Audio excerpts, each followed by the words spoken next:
Hello दोस्तों। UPSC mains की तैयारी करने के लिए जब आप सिलेबस पढ़ोगे तो सिलेबस बहुत ही ब्रॉड है, वास्ट है।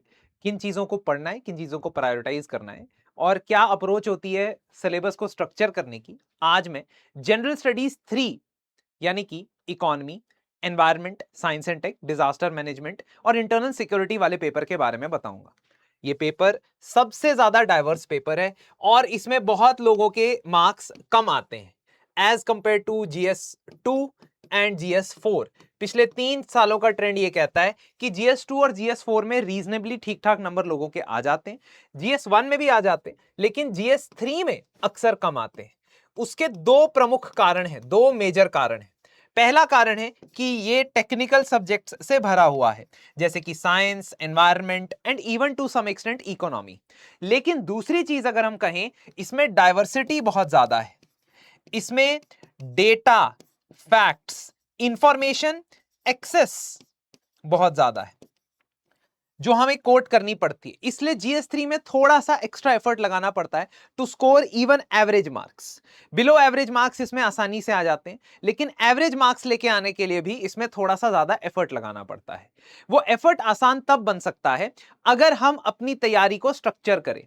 मैं आज आपको 3 लेयर्स की टेक्निक से बताऊंगा कि कैसे इस तैयारी को स्ट्रक्चर करना है। बट आज के वीडियो में मैं 2 ही लेयर्स के बारे में बात करूंगा, सिलेबस और secondly PYQ. The third layer that is current affairs, उसको कैसे कवर करना है, इंटीग्रेट करना है, ये चीज मैं नेक्स्ट सेशन में बताऊंगा। अगर आप चाहते हो कि मैं सेशन जल्द से जल्द ले लूं तो प्लीज थोड़ा सपोर्ट दिखाओ कमेंट सेक्शन में और करंट अफेयर्स टाइप कर दो, तो I will get you an analysis of the current affairs also of the last 1.5 years, which will get us to कि कौन से टॉपिक्स हमने करंट अफेयर्स के साथ इस बार इंटीग्रेट करके पढ़ने। ये वाला जो पेपर होता है जीएस 3, ये सबसे ज्यादा करंट डेवलपमेंट्स ओरिएंटेड होता है।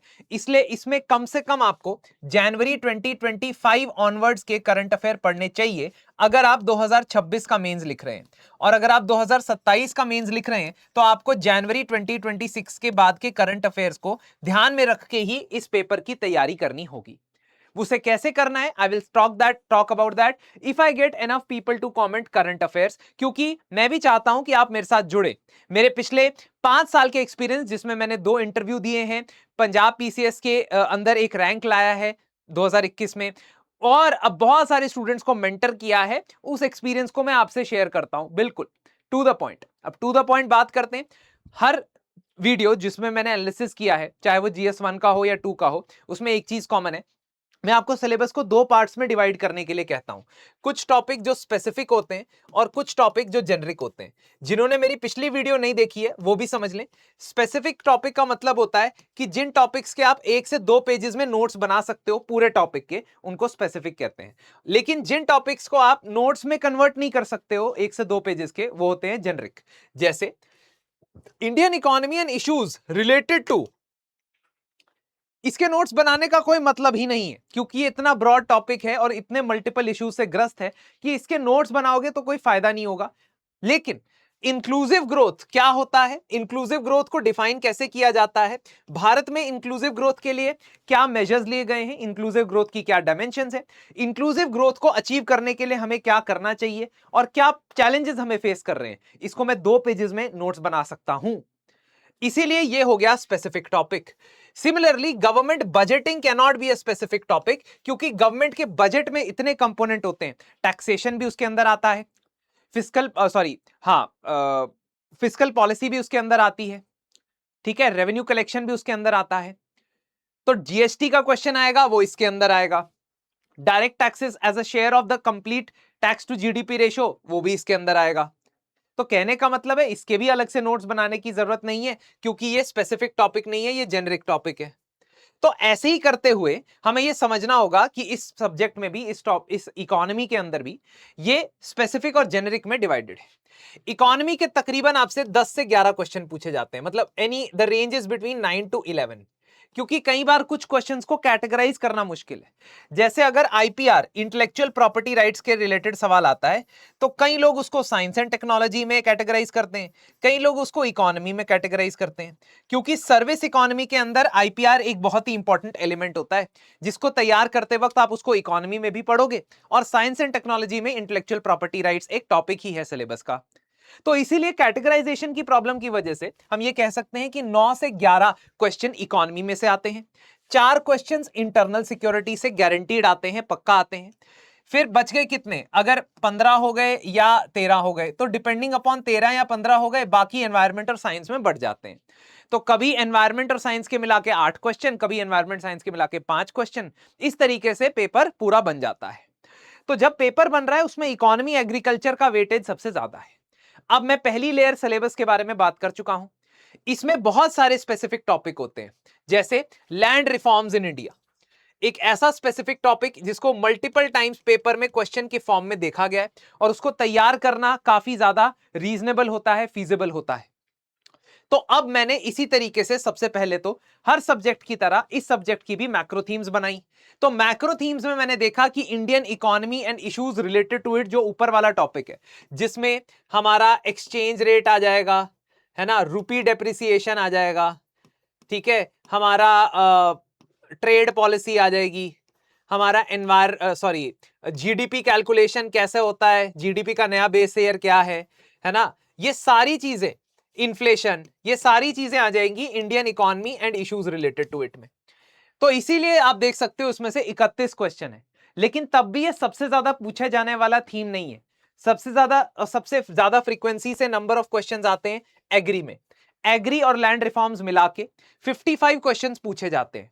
अब ये तो मैं आपको वैसे भी गिनती करके बता सकता था, इसमें मैंने क्या कर लिया, मैंने एग्रीकल्चर और लैंड रिफॉर्म्स को भी छोटे थीम्स में, छोटे टॉपिक्स में डिवाइड किया, जो सिलेबस में ही मेंशन्ड है। लेकिन मुझे यह पता लग रहा है कि इसके स्पेसिफिक नोट्स बन सकते हैं, इसको मैं स्पेसिफिक तरीके से तैयार कर सकता हूं। ध्यान रखिएगा, ये लिस्ट अभी कंप्लीट नहीं है, क्योंकि इसमें तीसरी लेयर जो होती है, जो करंट अफेयर्स की लेयर होती है, वो एडेड नहीं है, जैसा कि मैंने वीडियो की शुरुआत में भी बताया। और करंट अफेयर्स की भी मैं लिस्टिंग आपको प्रोवाइड कर सकता हूं if enough people comment current affairs in the comment section. Cropping pattern और irrigation, food processing evergreen question, agriculture marketing evergreen question, subsidies evergreen question, e technology and कैसे वो फार्मर्स की हेल्प करती है evergreen question, PDS food security थोड़ा कम पूछा जाने लगा है, लैंड रिफॉर्म्स एवरग्रीन क्वेश्चन। तो कहने का मतलब कि मैं मैक्रो थीम को स्मॉल थीम में भी, सब थीम में डिवाइड करूंगा, लेकिन सब थीम भी लोएस्ट लेवल ऑफ डिस्टिंक्शन नहीं है। सब थीम से नीचे जाके हम माइक्रो लेवल पे टॉपिक बनाते हैं।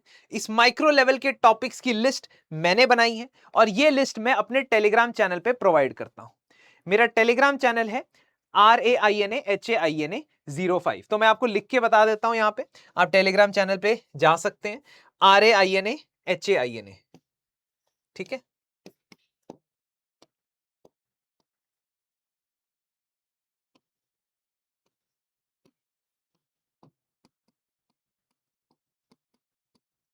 और यहाँ पे मैं मेन से रिलेटेड, है ना, करंट अफेयर से रिलेटेड बहुत सारी टू द पॉइंट इंपॉर्टेंट चीजें स्टूडेंट्स के साथ शेयर करता हूं। तो आप अगर इस लिस्ट को डाउनलोड करना चाहते हो, तो इस लिस्ट को डाउनलोड कर सकते हो फ्रॉम माय टेलीग्राम चैनल। इस लिस्ट में देखो मैंने कैसे डिवाइड किया है, जैसे बड़ी थीम है LPG reforms and industrial policy. तो सर्विसेज सेक्टर और इंडस्ट्रियल सेक्टर, इससे जुड़े जो सवाल आते हैं वो इसमें आएंगे।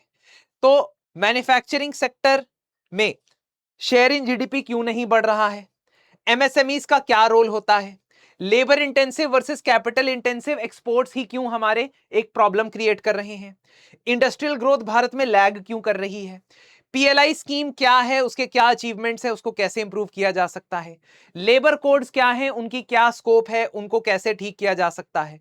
मेरे को यहीं से टॉपिक लिस्ट मिल जाती है बहुत बढ़िया सी, जिसको मैं पहले प्रायोरिटी पे तैयार करूंगा।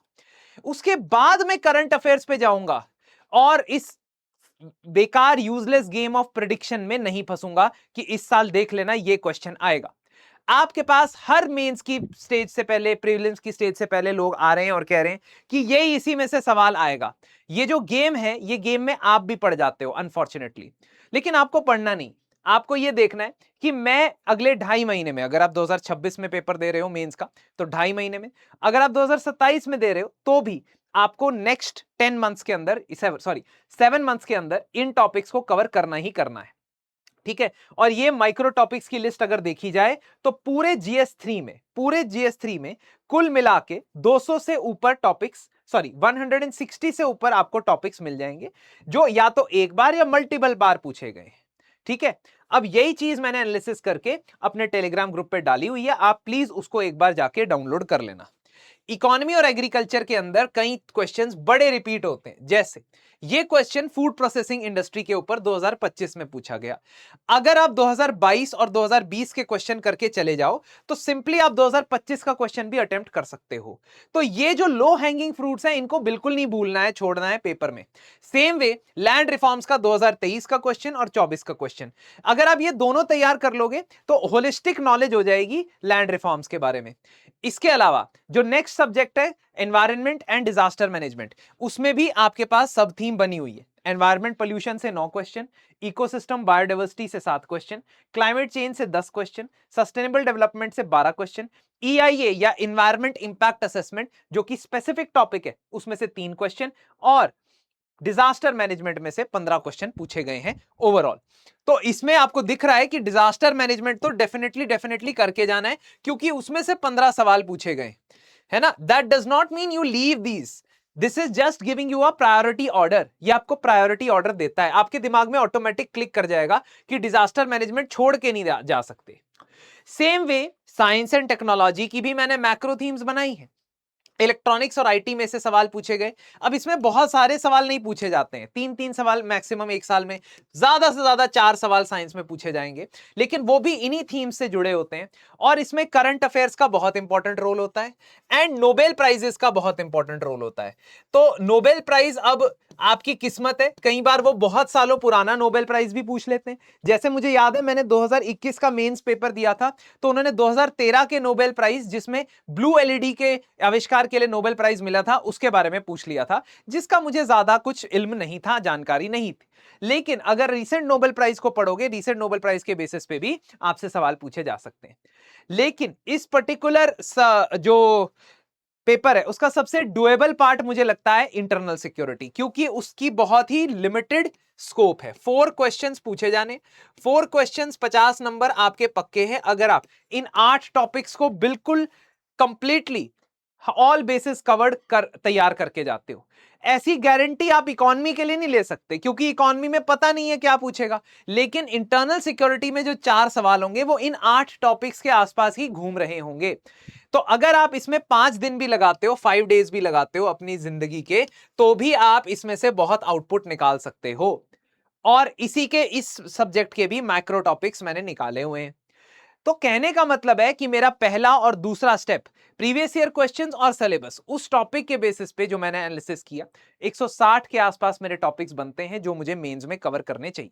करंट अफेयर्स के टॉपिक मिलाएंगे तो शायद 50 टॉपिक और ऐड हो जाएंगे। इसके बियॉन्ड हम तैयारी ना तो कर सकते हैं ना हमें करनी चाहिए, क्योंकि वो गेम जो है वो खराब है, वो गेम बेकार है। अपनी तैयारी को और ज्यादा फैलाना is not something that you must work on.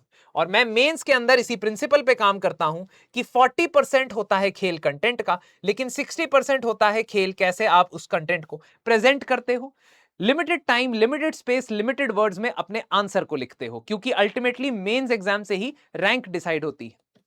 इसी पर्टिकुलर इनिशिएटिव्स को लेकर GS mains mentorship course, crash course और टेस्ट सीरीज, इनमें से कोई भी प्रोग्राम अगर आप इंटरेस्टेड हैं तो ले सकते हैं 2026 के लिए।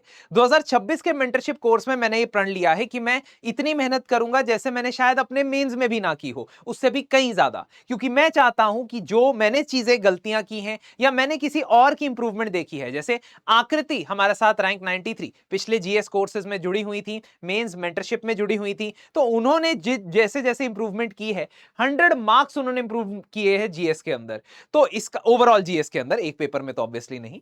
तो इसका मतलब यह है कि इंप्रूवमेंट पॉसिबल है डेली प्रैक्टिस से, डेली रिवीजन से, और आंसर को मल्टीपल टाइम्स मल्टीपल डायमेंशन से देखने के प्रोसेस के थ्रू। तो इसी प्रोसेस को मैं अपने मेंटरशिप प्रोग्राम में लेके आऊंगा। और अगर आपने और डिटेल्स लेनी है, जो भी मैं लिस्ट बनाता हूं या मैं जानकारी शेयर करता हूं, तो मेरे टेलीग्राम चैनल पे जाके आप जरूर ले सकते हैं। The name of this Telegram channel is RAINAHAINA05। तो ये था GS3 का एनालिसिस। अगर आप चाहते हो GS4 का एनालिसिस करूं तो कमेंट में लिख दो। अगर आप चाहते हो करंट अफेयर्स की भी मैं एक लिस्टिंग बनाऊं टॉपिक्स की जो आपको कवर करने चाहिए ही चाहिए, है ना, वो लिस्ट मैं आपको प्रोवाइड करके दे दूंगा। Last but not the least, अगर आप चाहते हो कि मैं स्पेसिफिक सोर्सेज बताऊं कि आपको कौन से सोर्सेज से पढ़ना चाहिए, तो फिर मैं वो भी करने को तैयार हूं, बशर्ते आप कमेंट सेक्शन में कुछ मेरी मदद कर दीजिए, कुछ मेरे सपोर्ट में बात कर दीजिए कि सोर्सेज चाहिए सर हमको। धन्यवाद, thank you very much and see you guys very soon.